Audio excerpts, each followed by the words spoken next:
On today's edition of The Front Row, we are at the National Ranching Heritage Center, and our special guest is Leanne Lust. She is the Education and Outreach Manager here at the Ranching Heritage Center. And today we're going to talk about one of the great cultural institutions in Lubbock. It's the Candlelight at the Ranch. Leanne, welcome to the show. Thank you. Thank you.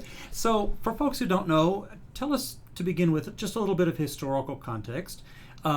How long has Candlelight at the Ranch been around, and how did it get started? Actually, this is our 46th year to do Candlelight at the Ranch.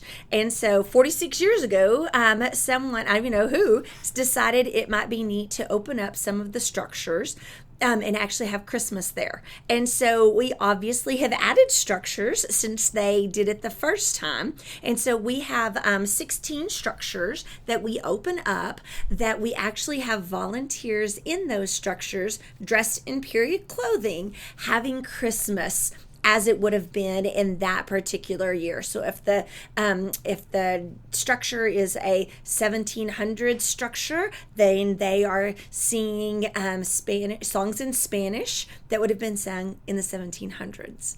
And every structure that we open up is actually designed just like that, so that it's what would be going on during that particular period of time. Wow.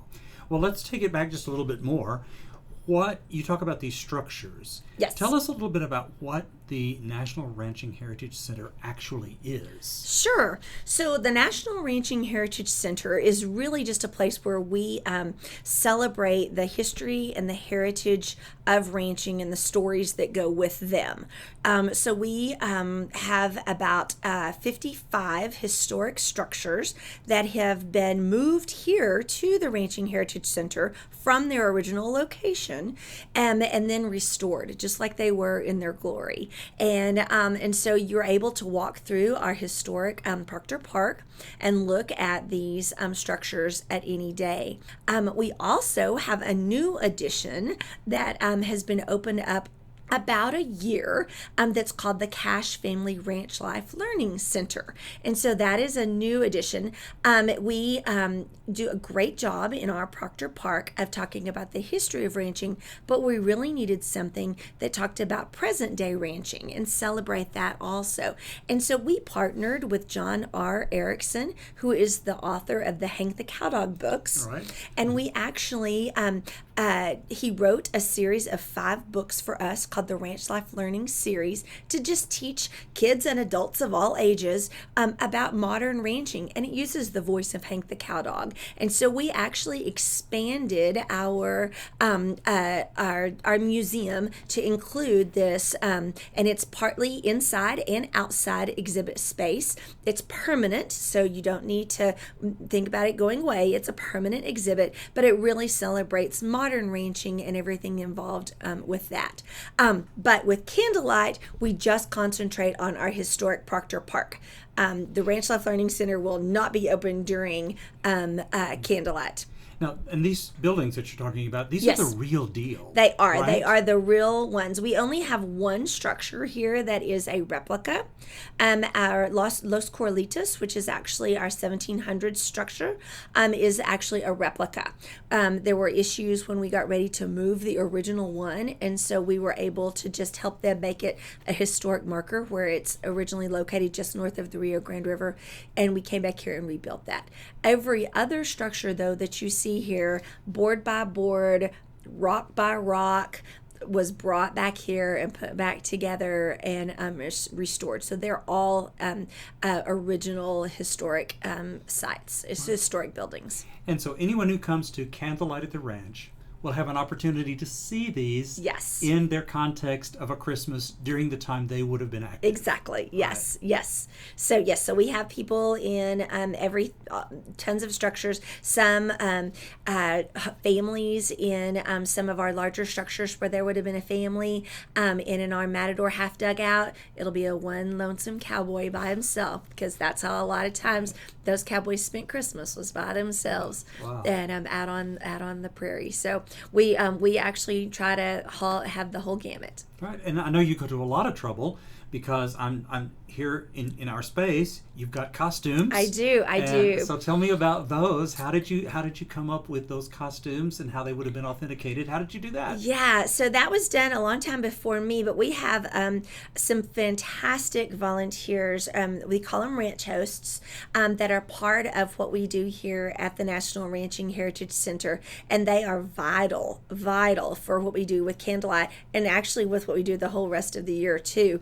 But we have some ladies, a couple of ladies that have for the last probably 20 years taken on clothing themselves, and so we have a ton of clothes that are donated to us. We have clothes that about 15 years ago, they came in and made a whole bunch of dresses and a whole bunch of little girl outfits, dresses, and some things like that, so that we had.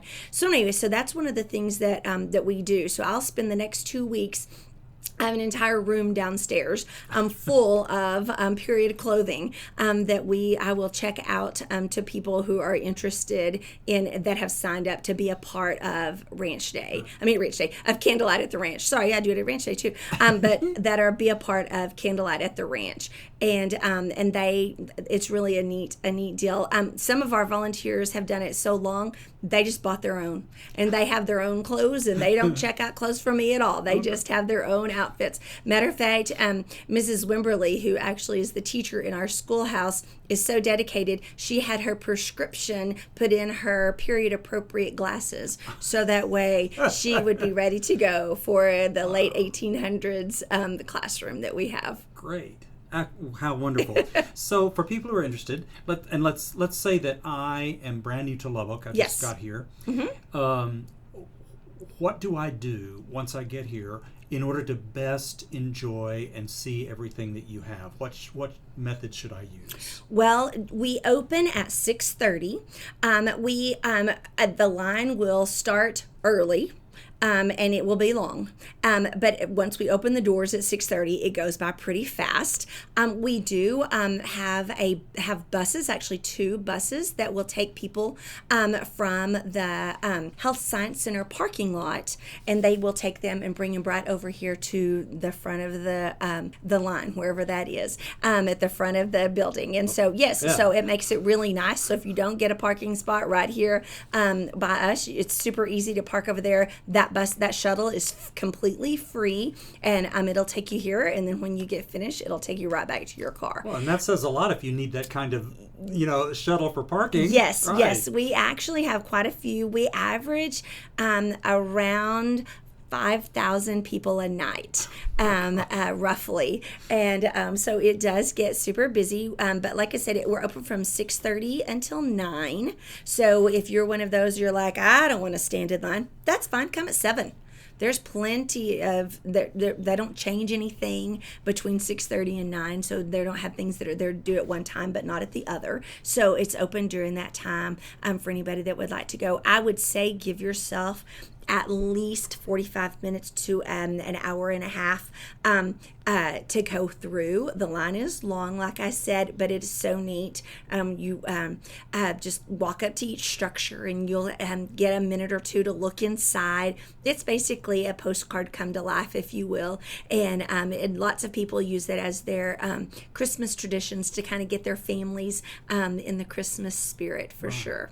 And there's a specified trail, so I won't get lost. There's a specified trail. It's not a you have to go here first, then you have to go here. So we there's a map available on a QR code that's easy, just in case you say we don't want to do that first. We want to go over here. That's fine. We also have about 2 miles of luminary that lights up the path, so it makes it super easy for you to get where you're going. And we have signs everywhere that'll show you exactly where you might want to go, and so that makes it much easier for you to figure out, oh yeah, we've already been to the side, we don't have this side. A lot of it is, how do I get out of here? So we have those signs. Right. So that's always fun too. Exit. Yeah, Exit here, right, exactly. Great. How many structures again did you say are We, available? we will have 16 structures open, and then the highlight for many is we will have Santa here, and Great. so Santa will be in the Pitchfork Pavilion. He gets here about 6:30, and then you have to be in line before 9 o'clock. We shut the line down. If not, Santa will be here till the next day. So we have to do that. So we just say you have to be in line before 9 o'clock, and so Santa's here to be able to have pictures. You can take pictures with him. So we would love for people to do that. So yeah. All right. Times and dates. Times and dates. So it's always the second weekend in December, which this year is the 13th and 14th of December. That Friday and Saturday starts at 6:30. Ends at 9, and we would just love for everyone to come. Like I said, we have Santa here. We will have a hot cocoa and hot cider for sale in the 4-6's barn. It's only $1. Catches, it's cash only, so bring your actual dollars. Right. And so we have those available if you want those. We have Just Done Poppin' comes every year and sells their kettle corn, and it's a tradition that we would not want to miss. We will have a photo booth inside our main gallery here that you can take your pictures at. We also have our beautifully decorated Christmas trees that a ton of people have their family pictures made in front of every year also. Cogdell's at the ranch, our general store, will be open, so you're welcome to come in and look through. She's got some amazing things in Cogdell's if you're looking for Christmas gifts that are just really, really neat. Some things that have Texas on them, some things that have RH on them for Ranching Heritage, some that are just general, lots of candles and scarves, and there's just a ton of stuff, and absolutely really some neat stuff in there. So yeah, so we would highly suggest you come and spend the evening with us. Well, it just sounds great. Our guest on the show today is Leanne Lust. She is the Education and Outreach Manager here at the National Ranching Heritage Center, just off on 4th Street, and they're getting ready for Candlelight at the ranch. Leanne, thank you so much for spending time with us today on the front row. Thank you very much for having me, and I hope to see everyone on the 13th or 14th, or maybe both.